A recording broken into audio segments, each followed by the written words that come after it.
everyone, this is Steve from Tachyon Games again. This video is a continuation after our last video. As you can see, all the characters have developed their strategies a little more after a few turns. Because you have a basic idea of Invictus at this point, I'm going to briefly explain each turn for the remainder of the game.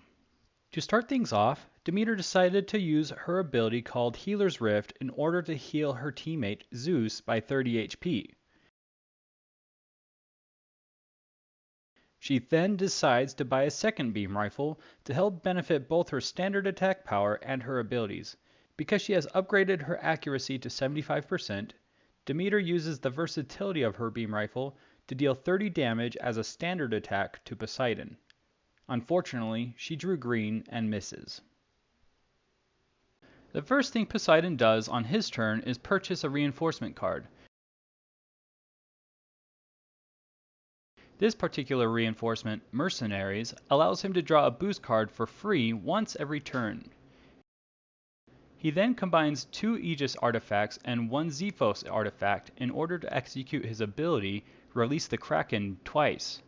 After dealing a total of 60 damage because Demeter has no blocking power, Release the Kraken also permits Poseidon to flip 1 boost card over for each attempt to see if he randomly discards a card from the victim's hand.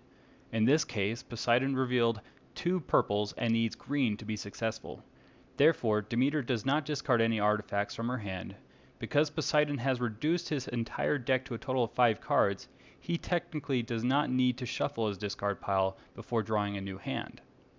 Artemis's turn is going to be quite quick because Zeus forced her to discard all of her Prisma artifacts from her hand using a boost card called Bankruptcy. With the beam rifle remaining in her hand, Artemis uses piercing rounds to deal 20 damage to Zeus. Since Zeus received the damage, Demeter received 10 damage as well. To end her turn, Artemis shuffles her discard pile and draws 5 new artifacts. Zeus's first plan of action on his turn is to buy a whopping 4 boosts with a total of 8 Prisma. He immediately uses Preemptive Strike to randomly discard 2 artifacts from Poseidon's hand. He then uses his Thunder Cannon ability. This ability allows Zeus to pick an enemy in range, which in this case is Artemis, and flip 3 boost cards. For every red and purple boost revealed, Zeus's Thunder Cannon deals 20 damage. In this case, he revealed a wild and a red, which means Thunder Cannon initially does 40 damage. However, Zeus uses his critical hit boost, which doubles the base damage of an attack and increases Thunder Cannon's total damage to a massive 80. Artemis is hanging by a thread with 10 HP remaining. Demeter first uses a Healer's Rift to heal herself 30 HP. Because she has a fire rate of 1, Demeter uses the first beam rifle in her hand on Poseidon as a standard attack to potentially deal 30 damage. Because she owns a purple token, her standard attack is successful and Poseidon loses 30 HP. She then uses the wild energy from her other beam rifle to execute her famine ability and deals 10 damage to Poseidon as well.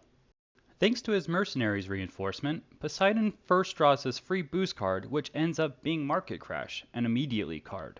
This boost forces the entire enemy team to discard all Prisma energy from their hands.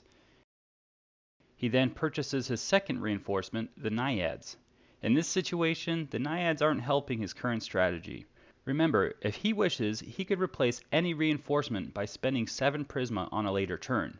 Because Poseidon's final artifact in hand is 1 Aegis, he has no attack capabilities this turn and draws a new hand.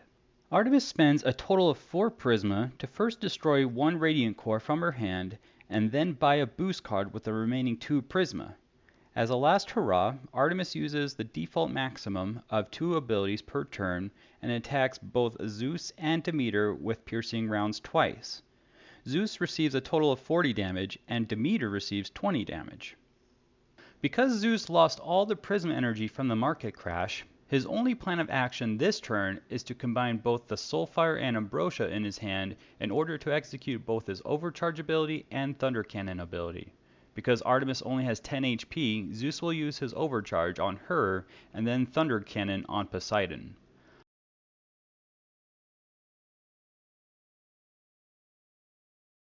Artemis is defeated, which reduces the range between Zeus and Poseidon to 1. To determine the success of Thunder Cannon, Zeus reveals 3 boost cards that happen to be exactly what he needs.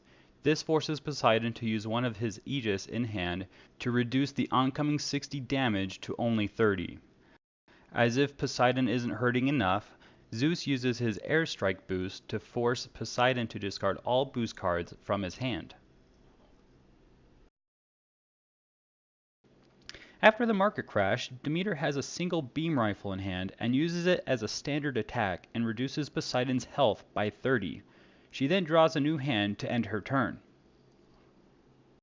Hoping to get some last minute saving boosts, Poseidon spends 6 Prisma to purchase 3 boosts.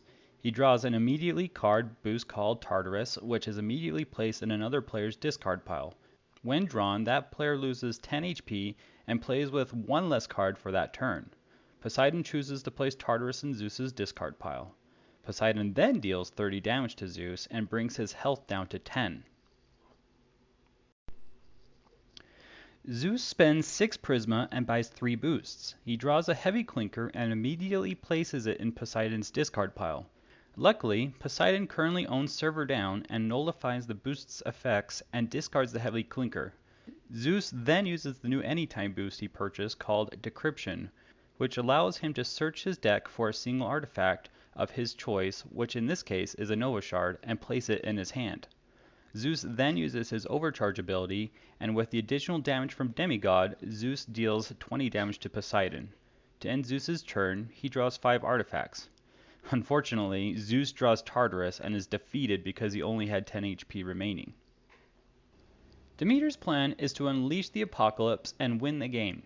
To take extra precautions, she first heals herself 30 HP for an extra cushion.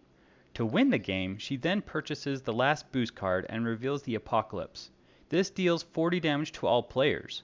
Luckily, Demeter had enough health to outlast the Apocalypse, but Poseidon isn't so fortunate and is defeated. Well, I hope you all enjoyed this demonstration of how Invictus is played. It is a ton of fun, and I really look forward to hearing what you think of it yourselves in the comments below. If you can like and subscribe to our channel, we would greatly appreciate it and aim to make even more videos in the future. As mentioned before, my name is Steve with Tachyon Games, and we thank you for showing interest in Invictus. I look forward to seeing you on Mount Olympus.